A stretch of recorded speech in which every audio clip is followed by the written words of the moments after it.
Hi, welcome to Chapter 18, Section 3, Honors Chemistry. Hopefully by now you looked at the presentation on Section 3, Chapter 18, which deals with pH. And I'm sure you've heard the word pH before, and we're going to do all the math that is involved with pH. pH is a scale, and it goes from 0 to 14, and we're going to talk about where those numbers come from. Anything that has a pH between 0 and 7 is an acid. Anything from 7 to 14 is a base. And it has to do more with the amount of dissociation, which we talked about in the last section, and less about the concentration. So we need to talk about where those numbers come from. Well, those numbers came from part of the dissociation of water, which I actually tried to trick you on the last worksheet that you did. And the very last one was the dissociation of water. So if my cameraman will come on over here. This was the last problem on the worksheet. I gave you HOH, and I asked you to write the dissociation expression, and then you had to figure out the Ka or the Kb.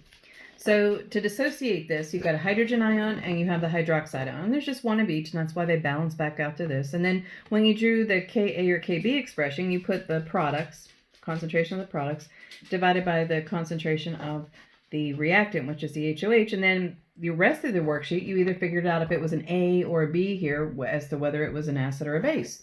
Well, this has hydrogen and it has hydroxide, so that was kind of hard to figure out, and that's because I tricked you. It's really called the Kw, and it's water. And so the Kw for water, I'm moving this, is always the same thing. The Kw for water is 1 times 10 to the negative 14. And that's where this comes from. And this is the first equation that you either need to write on your equation sheet or write it down somewhere so that you can use it later. So if you have a concentration of hydrogen ions and a concentration of hydroxide ions, and you multiply those two things together, you're going to get 1 times 10 to the negative 14th. And this is not just for water, it's for anything that is dissociating in water. It'll work this way. And you can use this expression to figure out lots of stuff. Now, from this, if you notice this is a 14, and I said the pH scale goes from 0 to 14, this is why. If you want to find the pH of a substance, what you're doing is you're working with the hydrogen ion concentration. That's what this is. And all a logarithm is a fancy way of saying exponent. So when you want to find the pH of a substance, you take negative log, and then you put the concentration of the hydrogen in here. And we're going to do some of those. An expression you probably have not heard of, other than on the presentation, is pOH. This has to do with the hydroxide content within the concentration, and you figure it out the same way. It's going to be negative log, but this time I use the concentration of the hydroxide ions. Now, if you know one of them and you don't know the other one, you can use this expression to figure out the other one. So these three things can be used in conjunction. Another thing that's cool is if you take the pH and you add it to the pOH, you should get 14. And I'll talk about why there's two places past the decimal here in a minute. But it comes from the fact that this is a logarithmic scale, and it's all about exponents. So when you add these two together, you should get 14, because when you multiply their concentrations together, you should always get 1 times 10 to the negative 14.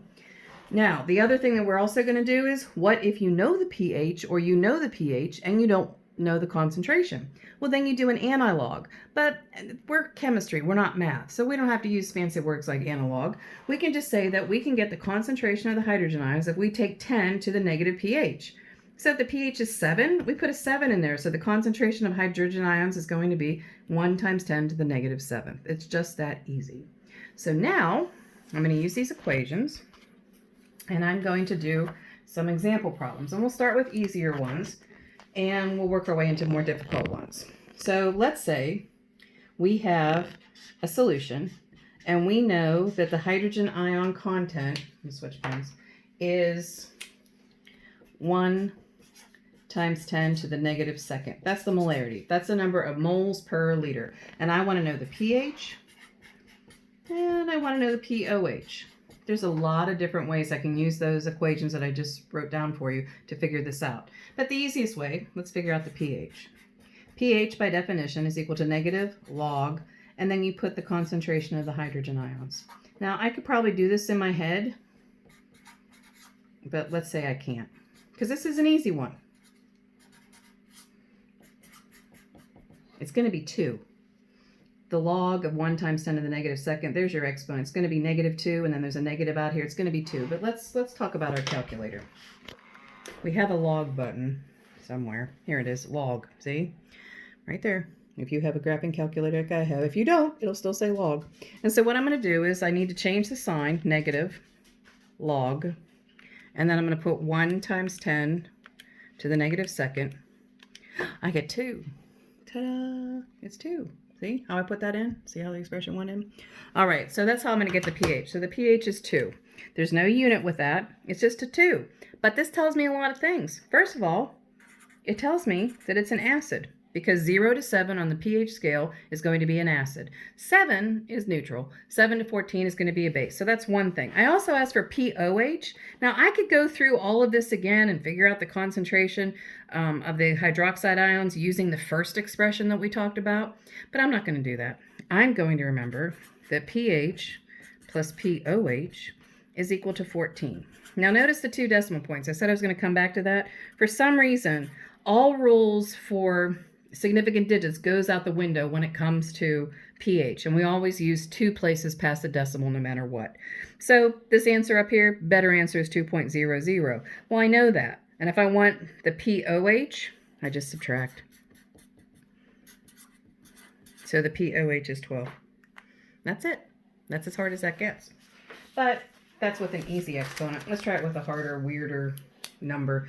In real life, things are not going to be as pretty as 1 times 10 to the negative second. So let's say we have 3 times 10 to the negative fourth. That's the molarity. It's a fairly not very concentrated, whatever it is. And that's going to be the concentration of hydroxide ions. Very small number. And I still want to get the pH and the pOH. And I have the hydrogen ion content. Well, I use the same equation. pH is equal to negative log concentration of the hydrogen ions. Negative log, and then I put that weird number in, 3 times 10 to the negative fourth. I can't do this one in my head. There's a 3 there. So I have to use my calculator. Negative log 3 times 10 to the negative fourth. It looks like that on my calculator. Once again, 2 places past the decimal. So the pH is 3.52. Now, once again, that's not a pretty number like 2, but that still tells me stuff. It still tells me it's an acid. It's between 0 and 7. And I can still figure out the pOH. I'm going to take 14 minus the 3.52. I'm going to do it on a calculator because I've been screwing up a lot today. 10.48. That's the pOH. That's all there is to it. So if they give you the hydrogen ion, that's what you do. What if they give you the hydroxide ion? Well, let's say that the hydroxide ion is 1 times 10 to the negative 6. That's the molarity. And they still want to know the pH and the pOH. There's a lot of ways of doing this.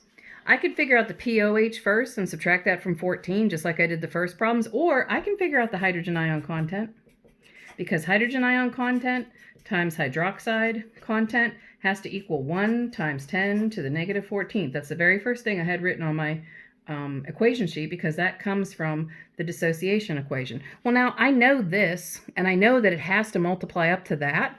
So the hydrogen ion content is going to be 1 times 10 to the negative 14th divided by 1 times 10 to the negative 6, which is going to be 1 times 10 to the negative 8th.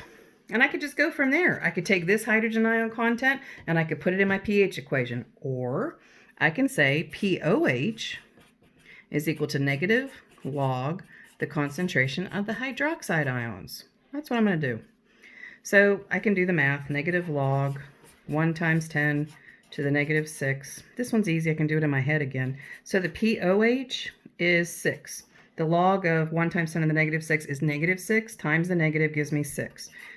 Put the correct numbers like they want me to have. Now, this does not mean that this is an acid. Remember, the scale has to do with pH, not pOH. So to tell whether it's an acid or a base, the pH will equal 14 times 10, oops, no, it wasn't, minus 6, and that's going to give me 8. Now, pH of 8, that's a base. But I could have done it the other way. I could have come over here and said, okay, pH is negative log the concentration of the hydrogen ions, and if I put 1 times 10 to the negative 8th in there, I'm still going to get a pH of 8. So it doesn't matter which way I do it. I'm still going to get the same answer. So that's how you find pH or pOH if you have the hydroxide ions. So they can either give you the hydrogen ions, they can give you the hydroxide ions, and you can figure all this stuff out. Now, what happens if they give us the pH and they want to know the concentrations?